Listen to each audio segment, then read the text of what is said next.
Welcome to another Running Tales podcast. I'm Craig Lewis, sitting in my dining room at the moment. With me is Simon Hollis.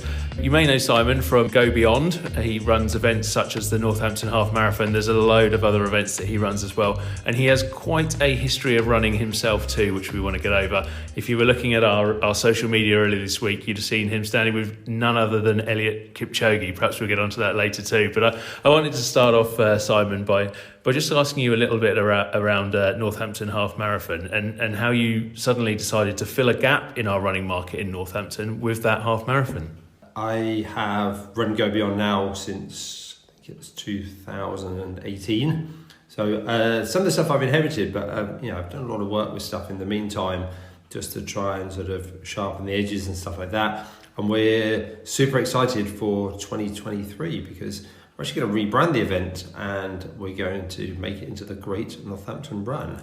So we're really looking forward to that, and we're sort of engaging with the community and also loads and loads of running clubs. That's kind of where we're going with this for a minute. And I think the Great Northampton Run is going to be run on a slightly different route as well, isn't it? One or two changes because I think of housing developments, and also to get rid of that little bit in Bratmilch, which for some reason everyone always moans about. Yeah, I mean, to be honest with you, we're using a very, very small amount of the existing route. It's going to be a total town centre route. And the big thing for us is to celebrate really what Northampton has got.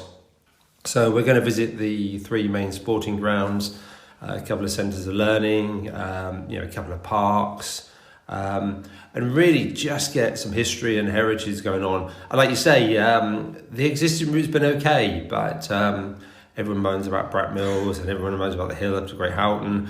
So all of that will be gone, and a new and heavily closed road,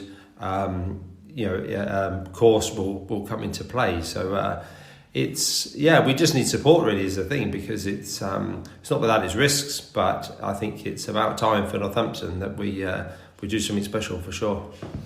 Yeah, definitely. I mean, two things come to mind there. I mean, Northampton, so many park runs in the area now, so many running clubs. There's certainly the appetite for it there. But also, as yourself as a run director, it does create these headaches. You have to deal with the council. You have to make sure road closures are in place, and they're always popular, aren't they? Yeah, I mean it's a massive thing, and I think it's really interesting because the amount of work you put in that goes on for quite literally months for something that lasts quite literally hours. And that's the incredible thing, and road closures obviously come with a big price tag, and even everything down to the medical cover you're expected to provide. So lots and lots of things go on, and that in lots of ways we're glad that runners don't notice, because that's the mechanics of the race. What we want to present to the runners is a very safe and fun and friendly environment.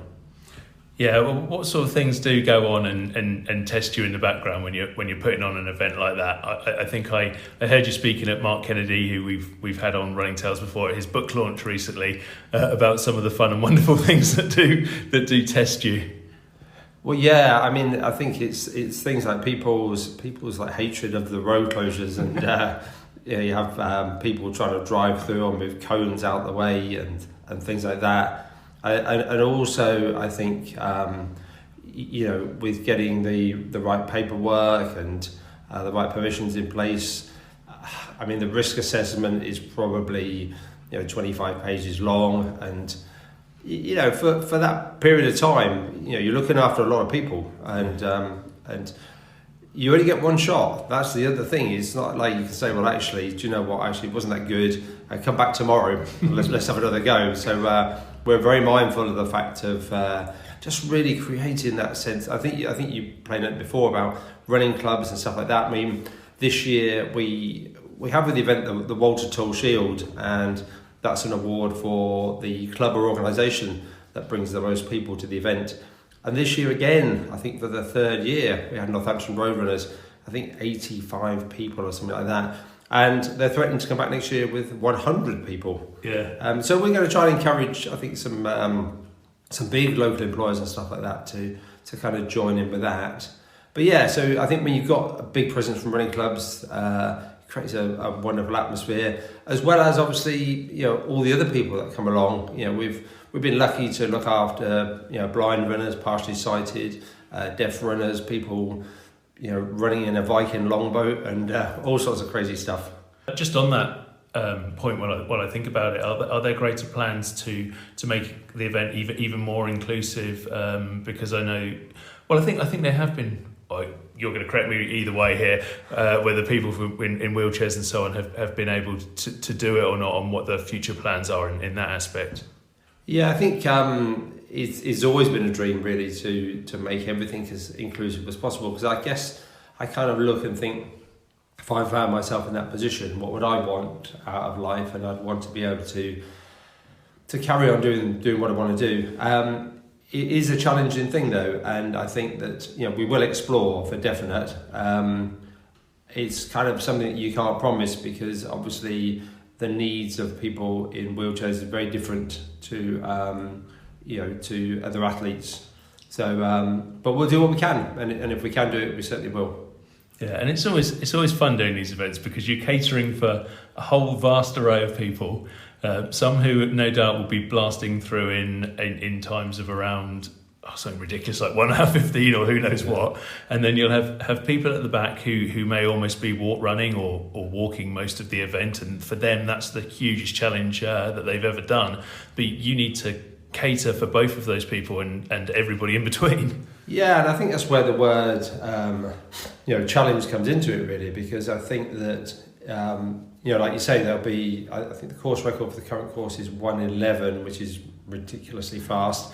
But somebody might be facing that challenge to try and break the course record, which is a phenomenal achievement. But then also, you've got other people that, like you say, we have a 3 hour cut off, and they'll be, pushing as hard as they can to get in the 3 hours. And that's the great thing about the job that I do, is that we can celebrate all of those people.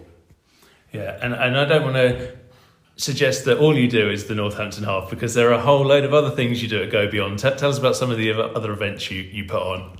Okay, so we have in our portfolio event, we have 4 ultra marathons, one of which actually is taking place this Saturday. So we start in January, very, very close to Christmas, with the country's capital, which is 43 miles point to point. And then in April, we have the Rose of the Shires Ultra, which is run loosely around the Northampton Round, which is a colossal 54-mile loop around Northampton. God. So not for the faint-hearted. And then in May we have Shires and Spires, and I've developed that event now. It's a 35-mile ultramarathon, which in ultramarathon world is relatively short. Although obviously, if you've not done one before, you might disagree with that. It's quite funny, isn't it, when you look at all of those events, that actually the Northampton Half is dare I put it in these terms, it's kind of the baby and the shortest one of the events. Absolutely, yeah. And then so you look at Shires and Spires is a great one really, because again it's about engaging within the running community. So we have everything from 10k, half marathon, and ultra marathon, all on the same day, all starting in the same place. And finishing in the same place, and it's a great event because it's a little bit different as well. So marathon is partly up road, so it's a really, really different type of thing. And then obviously as I mentioned, Thames Trot, which is 47 miles point to point from Oxford to Henley on Thames, and it looks like bizarrely really that the weather's going to be pretty amazing for this time. So no up to your knees in mud. And then on top of that, we do some little bits in Chester Country Park during the winter time, and we have a triathlon relays event, which I think our biggest is 117 teams of 3 is the biggest we cater for so far. But next year we are going to be the relay championships for British Triathlon, so we're pretty proud of that as well. So, and there's always other stuff, lots of things going on, and always ideas and stuff floating about really. The amount of events you've kind of lifted there, I think that's symptomatic of the way that the popularity of running seems to be growing. What would you put that down to? Well, I think, I guess during the whole COVID thing, we lost that sense of belonging, sense of being part of something. And we were quite bold during the whole COVID times we didn't give up. We looked at every opportunity where we could to put events on, and we put on some pretty big events in terms of numbers. But it's that feeling really of being with your tribe, people that understand, your emotions, your fears, your excitement, and all the rest of it. And that's kind of what we try to do with our events is to make you feel part of something. So quite a lot in build up, and then obviously a big effort on social media around the event. So that, I guess your point is anyone can go out and run. That's the thing. But actually, if you want to be part of an event, feel looked after and cared for, then that's what you do. And is that why you kind of started doing those events in the first place? Because I'm guessing, there are challenges involved, and the roads are probably not always paved with gold, even though they might be paved with trainers. Yeah, I mean, it's not the job for a millionaire, that's for sure. But I think for me, it's more, without being sort of too cliche, really, it's kind of like a calling in a way, and I think that you take the rough with the smooth. And some events are good and some events are not so good financially, but the important thing for me is always that we are doing the right thing, and we're engaging with people, because we live in a world full of problems, and if we can in our small way help to solve some, then we'll be happy. Yeah, and this is something where you're doing those events and you're seeing people doing quite often the most remarkable things that they will potentially ever do in their lives. You talk about 53-mile ultras or whatever. I mean, that's not something people do every day. It must be amazing to see them finish those events and clock off those achievements. Yeah, and I think when you're working for 19 hours a day some days, I think when those people cross the line, it is the most magical thing. I mean, we had a blind runner, a young girl, for Shires and Spires a few years ago, and she actually completed the event with a guide runner, and it was the most emotional thing ever, because you kind of you look at her and how her life has changed. She became blind, I think, at in her teenage years and stuff, and she was only in her early 20s. And you kind of are just racked with emotion for that. But also, there's some lovely stories. Country's Capital one year, we got some prizes from a running underwear supplier. And the guy that came second in the male race came up to me and said, "Look, I don't want to be ungrateful, but I've got enough kit." He said, "Will you give my prize to the last person that crosses the line within the cut-off?" And this girl crossed the line, and I said to him, "This is what the guys can do." And she just cried for 10 minutes. But it's those sorts of stories that kind of make the job worthwhile, for sure. Yeah, absolutely. Oh, that's a fantastic gesture, and it must really touch everyone involved. Also, I guess you must love running yourself, which brings us neatly around to having a bit of a chat about your own running career. How did you get into running in the first place, and how did you come to love running? So, I joined the army when I was 16. So kind of running is thrust upon you, whether you like it or not. That's how your life is as an infantry soldier. So during my service, we sort of did what we did, ran with quite heavy packs and boots on and all sorts of wonderful things like that. And then when I left, I sort of fell out of love with it a little bit. And then after a period of time, I thought, let's have another go to see what happens. And so I started off just, doing a few 10Ks and bits, and then got into a little bit of sort of early obstacle course racing way before Tough Mudder came along. Yeah. So I did Tough Guy, which was the permanent site in Wolverhampton, which was insane. I then got into a little bit of adventure racing and stuff like that. So kind of that's how the journey started. But the problem is with it is you kind of can't sort of stop. So I think back in Christmas 2011, I actually got an email saying, "What's your challenge for the year?" And I was thinking, "Oh gosh, don't have one. We ought to have one." So I noticed something which was running from London to Brighton. So I thought, well, that sounds like a proper challenge. And how far did you run? What was the furthest you'd run previously prior to that? I think about probably about 14 or 15 miles. So definitely a big jump upwards. Yeah, absolutely. And when you look back, you realise how ridiculous the whole thing was. So I thought, well, I'll have a go. And I said to my wife, I said, look, I've got this idea. And she said, just go and do it, because otherwise you'll just go on about it and do it anyway. So that was where the sort of, the rot set in, really. So I did London to Brighton in 2012, loved it, and then went on to do, I think, 3 other 100Kers in a day. And there wasn't a thought that I've done my challenge, I've done that thing that was at the start of the year, cool, that's it, box ticked, move on, find something else. Well, I think that's the kind of thought of my wife. I think it's probably that was her kind of thoughts of it. But I guess having done one, and I guess at that point is you look at surviving, because that's the core thing really. I think 16 hours or something for the first ever 100K, and then just wanted really just to see what else was in the tank. And I think I managed to do Manchester to Sheffield in just over 14 hours, which I was pretty happy with and stuff like that. And then we lead on to the dreaded multi-day ultra marathons, I suppose. And you've obviously you've gone from that 14, 15 up to these huge ultras. Did you, or have you gone back and ticked that marathon box as well, or is it just ultras for you? Well, that's the weirdest thing, actually, that I've never actually done one individual marathon. So I've never actually gone somewhere, stood on the start line, ran that, and then come home. So that is something that that I want to do at some point. Yeah, that's really interesting. I've spoken to a few ultra runners, and you're not the first person to sort of say that. There's this kind of thing that once you get running, it's like, right, I'm going to do something ridiculous. I'm going to go for that 100 miles or whatever. While you were out there doing those, first of all, were you doing them mainly on your own, presumably competitively with other people on there, but sort of mainly on your own? And what was it that made you keep going when you entered that pain cave, or when it got hard?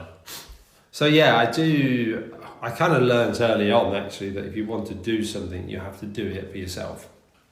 And I guess loads of people sort of say, oh yeah, I think about coming along and all the rest of it. So I was always like, well, I'm going anyway. So if you want to come along, then great. And if you don't, then I'm still going. Yeah. So a lot of it is as an individual, but I guess the joy of those sort of events is that you meet so many people. It's such a long day and such a journey, really, like that. So it's all quite interesting. I think when you start getting through tough times, it's almost meditative running that far. So I guess you just have to sort of look inwards, and for me, I think the mentality of like never giving up is the thing, and it's that keep on going at all costs kind of thing. And actually what you tend to find is during a long day, you break through that, break through those situations. And when I did my second 100K, I'd not even got to halfway, and I was starting to have a kind of meltdown. I'm thinking, oh God, what am I doing? Why did I come back? And then the race was either 50K or 100. So we went in the tent at 50K, and these two old guys came over, and he put his arm around me and said, son, said, me and the old fella, he said, we're done now. He said, because we're doing 50K. He said, you're only halfway through. Enjoy the rest of your day. And I was like, whoa, how can you do that to me? And then, funny enough, I thought, right, I better get going. And as I left the tent, this guy came up to me and he said, oh, hi, I'm Michael. I said, oh, I'm Simon. He said, shall we get going? And we spent the second half of the race together. I mean, never met the guy before, and we just spent the whole time, which was great. Yeah, it's fantastic. And how much do you sort of learn about yourself when you're out in that sort of position, and B, how much of that is then able to be applied back into everyday life? Well, I think you learn a lot about yourself, really, is the truth. And actually, as things get tough, particularly I think when you're trying to run your own business and stuff like that, and there's always challenges. You never please everybody, and you can sometimes feel quite emotional about stuff. So I kind of think that in lots of ways it's a massive help to know that you kind of learn that sense of resilience, I suppose is the magic word, to know that whatever's happening, that you just keep on chipping away, and eventually you get to the finish. So come on then, Simon, let's hear about some of these incredible events you've done, because I know you've gone on and done some really superb events in some superb places. Yeah, so I'd always wanted to do Marathon des Sables. Always gone on about it, and then I chatted with my wife and she said, "Look, you know, just go and do it, for God's sake, just get rid of it, you know, get it out of your system." So it came up and I went online and the website crashed and I was like, oh God, I'm not going to do it. And then they released some more places which I missed by the time I got to it. And unbeknown to me, my wife had actually rang them and said, "Look, actually, he's driving me mad. If something comes up, you know, we've got the money and we've got the time, you know, give him a call." So anyway, one afternoon I'm at work, the phone goes, I don't recognise the number. And the lady said, "I'm ringing from Marathon des Sables, you've got a place if you want one." And I was that sort of caught up in the whole thing that I actually, when I finished the conversation, I wasn't sure whether I said yes or not to the place. So that got me my place really.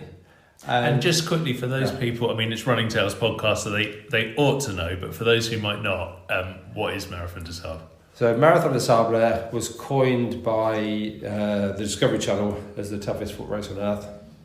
So essentially 7 days in the Sahara Desert, about between probably 155, 165 miles during those times.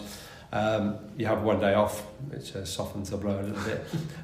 But you're basically living in the Sahara Desert for the whole week, self-sufficient. So yeah, it's a pretty raw deal for sure. Was it as horrible as it sounds?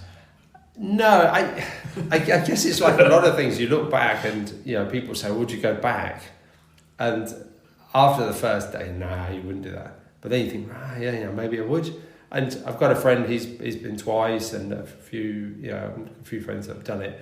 And I think you'd probably like to go back just to explore what would be different. Now you know, but it's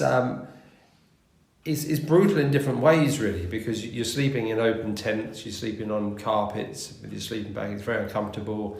A lot of sandstorms, freezing cold at night, and then raging hot during the day. And it's a lot about self-management out there, because, you know, you're constantly drinking, you know, gallons of water and taking salt tablets, all just to maintain, you know, your body's level. If you mess it up, it can be fatal. You know, that's the brutal truth of it. So, but yeah, and you meet loads of interesting people, and it's an amazing experience, really. And how much? This might seem a bit of a strange question. I don't know how much actual running do you get to do in an event like that? Because presumably you're not out there trotting out 8-minute miles or anything. No, I mean there are points. I mean, it's true, you're not running all the time, and sometimes in the desert, you know, the terrain's so bad. You know, it's people look at Marathon des Sables, look at pictures of sand dunes and think that's it, but actually it isn't. You know, the thing's strewn with rocks. It's like a lunar landscape, and you're just kicking rocks all the time. Your trainers are missing, and you're going single file for miles on end. So you're spending, you know, probably, you know, about a third of your time running, and the rest of the time sort of trekking and stuff. And then, you know, the long day for us was 56 miles. So I finished at 4 a.m. And you're going through the night in the desert with just some glow sticks and stuff to follow. So yeah, so the terrain and everything is limiting, I think, in terms of running. I mean, the top guys, you know, are bashing it out, but sure. But they're a different breed for sure. Yeah. Did you feel like you were almost part of a team getting through it together, as well as that individual aspect, or is it very much me against the desert? No, I think you get the sense of camaraderie. You know, one thing they do each day, he delivers a little race briefing and in French and English, and you hear about those people that don't make the start line for that day, and that's quite an emotional thing. Yeah, because you kind of realise that what people are put into taking part in the event, financially, physically, emotionally, and all those things, and you know that their day is done. So that's quite hard. So no, you get I guess you get a sense of you have this moving village basically of a few thousand people that, you know, sort of picks itself up and shuffles through the desert. And so it's almost, I guess you sort of get that sense that everyone's in it together, and it's that camaraderie under obviously Marathon des Sables as opposed to you just as an individual. Yeah, and you've got a little momentum of that, haven't you? Yeah. I've got a little tattoo on the back of my calf, and interestingly, it's just the symbol, because somebody said, "Well, why didn't you have the race written by the side of it?" I said, "Well, if you know, you know," and that's the important thing. Yeah, definitely. And you must, again, an obvious question. You just be incredibly proud every time you think back about it. Yeah, it was a great experience, and I think that the Discovery Channel has helped us a lot, because it's picked up, and I think you see people recognise it. There's a film with like a series with Idris Elba called I think it's The World's Playground or something. He talks about Marathon des Sables in that, and then obviously Jack Osborne did it as well. So there's a few people that come to the fore and give it that sort of entry in terms of publicity. So I think in terms of having been part of that, it's great. And then it's a funny thing, because you sometimes meet other people that have had that experience. So kind of there's a little bit of that kind of sort of esprit de corps really about the event. Is it the hardest event you've done? And I'm kind of also asking that as a gateway into you telling us about a couple of the other ones you've done. No, it isn't the hardest one I've done. I think that's the challenge within the running world, is everybody want to make something tougher. Is it tougher than this? Is it tougher than that? And I guess you have to sort of temper that, because, in some respects you could make something that was insane, but then start killing people. Yeah. And then you could tick the tough box, but, at a huge cost kind of thing. I think in terms of the hardest thing I ever did, I did a thing called the Great Himalayan Running Festival, the Hell Race, and I'm the only Englishman actually stupid enough to have ever done that. So basically you're running a marathon a day for 5 days through the Himachal Pradesh in northern India, in the Himalayas, and on the final day you cross the second highest road pass in the world, which is a place called Tangling La, which is 17,500 feet above sea level. Wow. So literally you are kind of dying when you're up there. So it's very brutal. Yeah, definitely. And I mean, obviously you're here with us now, so you managed to make it through that. But I think it was almost a bit touch and go on the last day, wasn't it?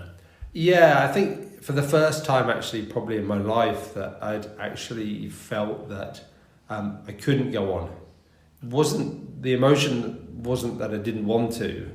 I just physically thought I just ended up rooted to the ground, and I just couldn't move. And this old Indian fella that was on the race with us, incredible guy, he put his arm around me and said, "Come on, let's go." And he sort of shoved me forward, and we managed to sort of get going again. But it was definitely that feeling of this is it, this is like where you stop.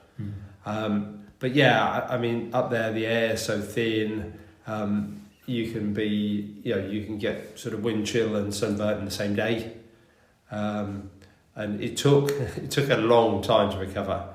I guess it's the sort of thing where you look and you see these guys, sort of Ethiopians or people like that, training at altitude, and they're amazing athletes, and you somehow think that because you went up there to some super high altitude, that when you come back down that everything would be easy, but it certainly wasn't like that for sure.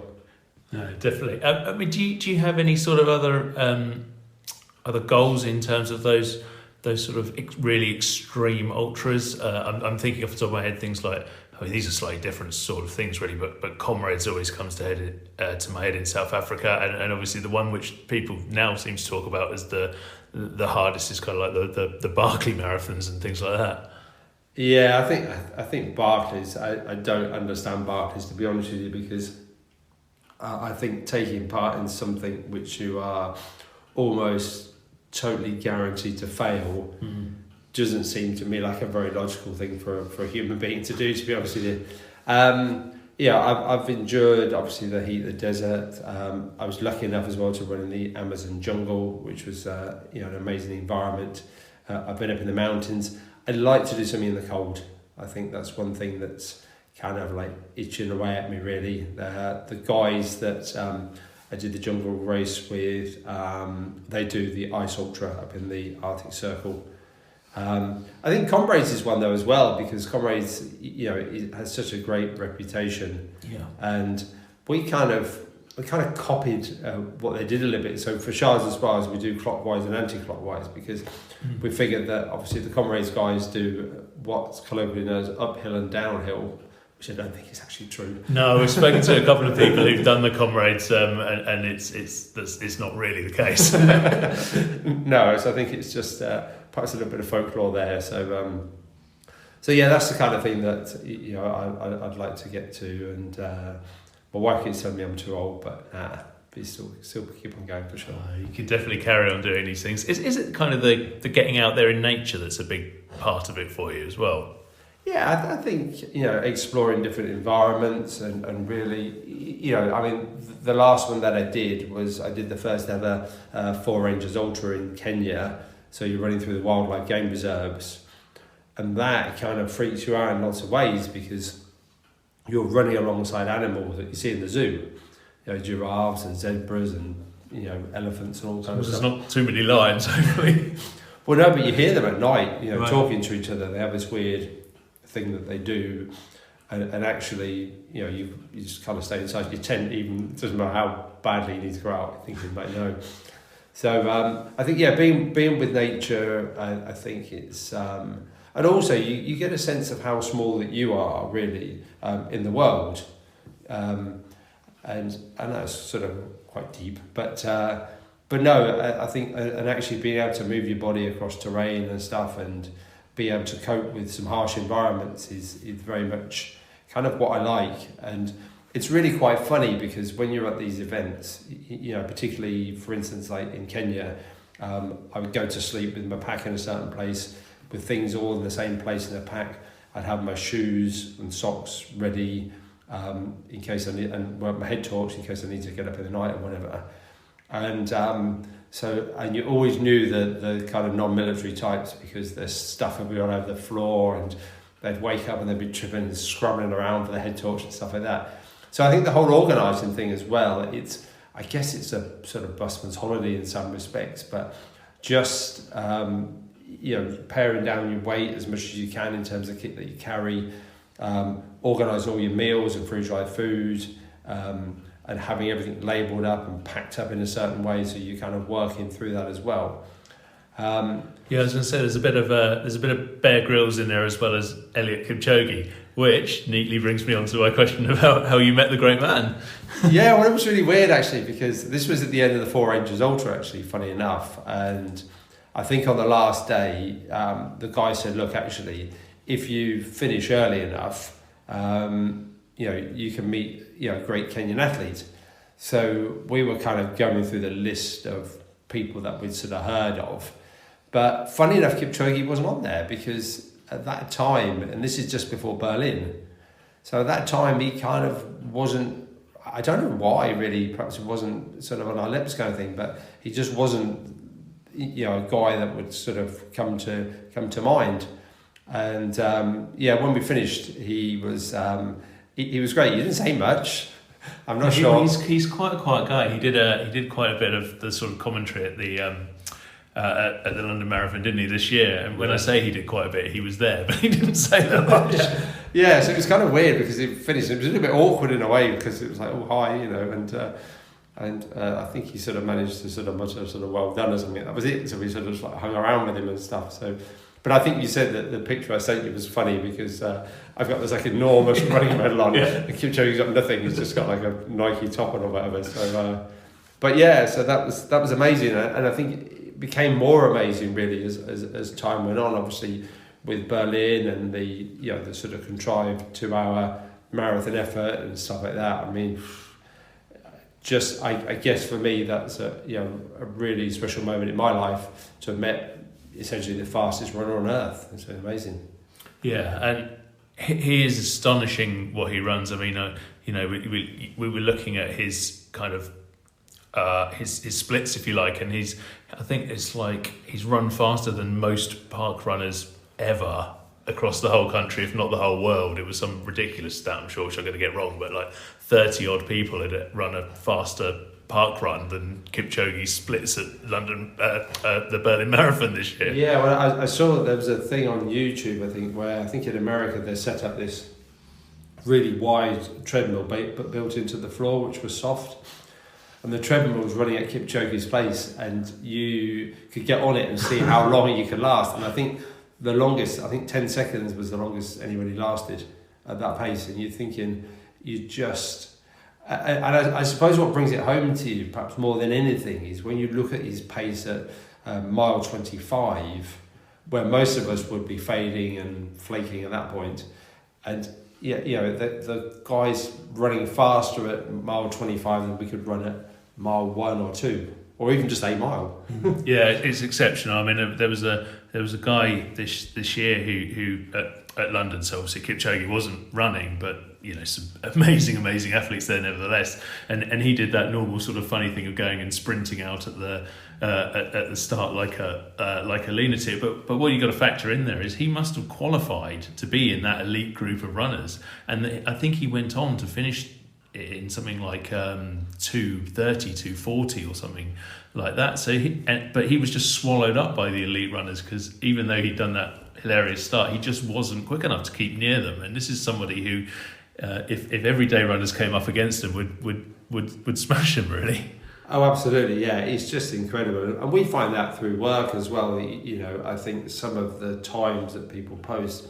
I mean, we had a year at Country's Capital so that's 43 miles, and you wouldn't have made the male podium if you ran a 5:03.